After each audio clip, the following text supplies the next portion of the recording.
고류지는 책상, 회전 의자에 앉아 잔인한 모습으로 이미 살해당했기 때문입니다. 도대체 누가? 안녕하세요. 스릴러, 호러, 미스터리를 사랑하는 남자 제코스터 이프로입니다. 오늘 소개드릴 책은 하야사카 야부사카의 살인범 대 살인귀입니다. 이 책 굉장히 독특합니다. 기대해주세요. 책은 약 270페이지 분량으로 글이 두껍게 되어 있지 않고 책의 크기가 약간 큽니다. 하지만 페이지를 살펴보면 폰트의 크기나 글자 수 등이 평균적입니다. 책의 크기가 큰데 글자 수는 평균적이다. 이것은 위아래에 여백이 많다는 것입니다. 굳이 왜 이렇게 했을까요? 표지 앞면에는 붉은색 바탕으로 만화스러운 화풍으로 두 아이가 서로를 보고 있습니다. 한 아이는 주인공이고 다른 아이는 살인귀로 얼굴이 검게 표현되어 있습니다. 살인귀의 정체는 누구일까? 라는 궁금증을 자아냅니다. 표지 제목 부분은 질이 약간 다릅니다. 반짝거리는 소재에 약간 돌출된 느낌입니다. 뒷면은 검은색과 흰색의 글자색으로 책의 줄거리와 몇몇 문장들이 나열되어 있습니다. 소재가 독특하기 때문에 이 줄거리만으로도 우리를 확 잡아끄는 매력이 있습니다. 띠지는 회색 바탕에 작가의 수상 목록이 나열되어 있습니다. 그런데 놀랍게도 이 수상 목록은 이 작품에 대한 수상이 아닙니다. 제가 알기로는 이 책은 2020년 본격 미스터리 베스트 11위, 2019년 주간 문춘 베스트 20위를 수상하였는데 이걸 왜 광고 카피에 적지 않았는지 모르겠습니다. 전반적인 내용은 클로즈드 미스터리입니다.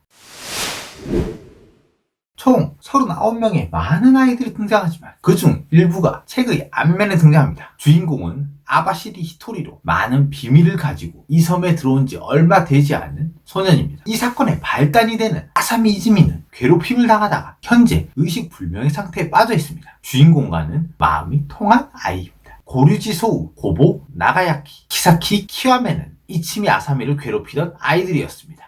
이 패거리는 그녀뿐만 아니라 많은 아이들을 괴롭히는 집단입니다. 그리고 최연장자인 모가미 슈이치, 거울 데몬에 홀린 소녀 카가노미야 미라, 운동소녀 아시아라 스즈, 그리고 탐정 흉내를 내는 탄자와 자로가 이 책의 주요 인물.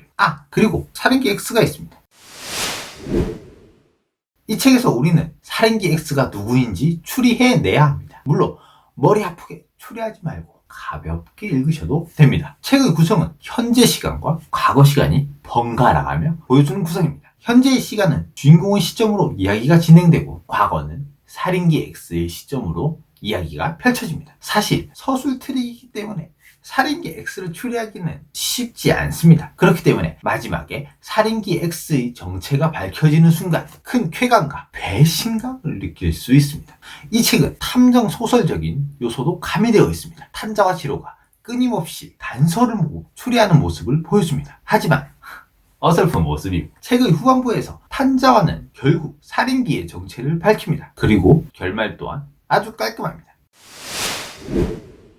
착한 아이의 섬이라는 외딴 섬의 아동보호시설에 주인공인 아바시리 히토리가 입소합니다. 착한 아이의 섬이지만 뭔가 문제가 있거나 부모님께 버림받은 아이들이 입소하는 시설입니다. 이 시설에서 주인공인 아바시리 히토리는 이치미 아사미라는 아이와 공감대를 형성하며 친해집니다. 하지만 이 둘을 가만히 두지는 않습니다. 아치미는 고류지 소우 패거리에 의해 괴롭힘을 당하다가 자살을 시도합니다. 그러나 운 좋게 죽지는 않았고 의식불명에 빠집니다. 이바시리는 분노합니다. 고류지 패거리 3명을 죽일 마음을 갖습니다. 비바람이 몰아치는 어느 날 섬의 관리인 중 한 명이 부상을 당하여 관리 모두가 섬을 빠져나갔을 때 아바시리는 이 기회를 놓치지 않고 고류지를 죽이려고 그의 방으로 갑니다. 증거를 남기지 않으려고 장갑을 끼고 공룡 우비를 입었으며 공룡 슬리퍼에 모자를 썼습니다. 시간은 새벽 4시. 폭풍으로 둘러싸인 어둠 속에서 긴장감이 돌을 흐릅니다. 조심스럽게 고류지의 방문에 손잡이를 돌립니다.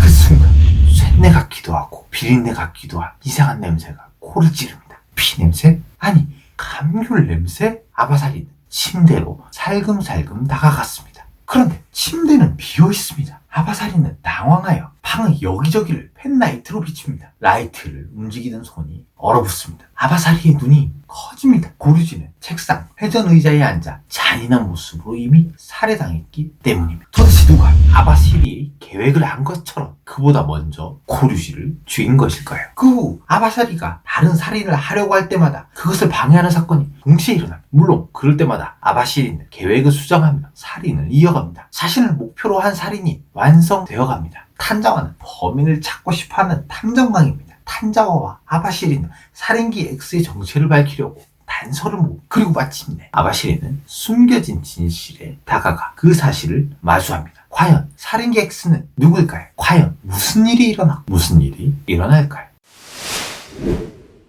책의 배경인 착한 아이들의 섬은 거대한 밀실을 만들어주는 장치입니다. 많은 등장인물들이 나오지만 주요 등장인물들의 개성이 아주 강해 책을 읽으면서 인물들에 대한 이미지가 선명하게 떠올랐습니다. 탄자와의 추리는 약간 어설프지만 탐정의 역할은 분명히 하고 있습니다. 그는 끊임없이 추리를 전개해 나가면서 주인공이 혹시나 들키지 않을까라는 긴장감을 만들어줍니다. 책의 소재는 독특하지만 전체적인 구성은 정통 미스터리에 가깝습니다. 그만큼 기본기에도 충실하다는 이야기입니다. 첫 번째, 분량입니다. 독특한 소재, 흥미로운 사건 전개, 개성이 강한 등장인물들이 이 책의 짧은 분량으로 인해 급격하게 소진되는 것이 너무 아쉬웠습니다. 개인적인 바람으로는 100페이지 정도 더 있어도 좋지 않았을까라는 생각을 하였습니다. 두 번째, 사건의 묘사 장면입니다. 살인에 대한 묘사가 그리 생생하게 다가오지는 않습니다. 생생하지 않은 사건에 대한 묘사는 책의 긴장감을 떨어뜨리는 요인이 됩니다. 책의 내용은 긴장감 있게 흐르는데 사건을 묘사하는 부분은 뭔가 싱거운 느낌입니다. 의도한 부분일 수도 있는데 좀 더 생생하게 묘사했으면 더 좋았을 것 같습니다. 이 책, 살인범 대 살인기는 가볍게 슉슉슉 하고 읽을 수 있는 책입니다. 책의 분량에 대한 압박감도 없기 때문에 더더욱 쉽게 읽으실 수 있습니다. 또한 독특한 소재와 정통 미스터리의 구성을 갖추었기 때문에 책에 손을 떼지 않고 읽을 수 있는 소설입니다. 앞으로 하야사키 아부사카님의 소설이 더 많이 출간되었으면 하는 바람입니다. 여담입니다만 주인공이 이 친구를 위해 살인을 저지르지만 상대방에 대한 분노가 그리 크게 느껴지지 않아 의아해하실 수도 있습니다. 이건 마지막 부분에 가서 왜 그런지 알 수 있습니다. 많은 내용들이 후반의 반전을 위한 포석입니다. 마지막 반전은 놀라웠고 신선했습니다. 이런 독특한 소재의 소설 궁금하지 않으신가요? 이 책에 대한 저의 별점은 7점입니다. 오늘 소개해드린 책은 북로드에서 출간된 하야사키 아부사카의 살인범 대 살인기였습니다.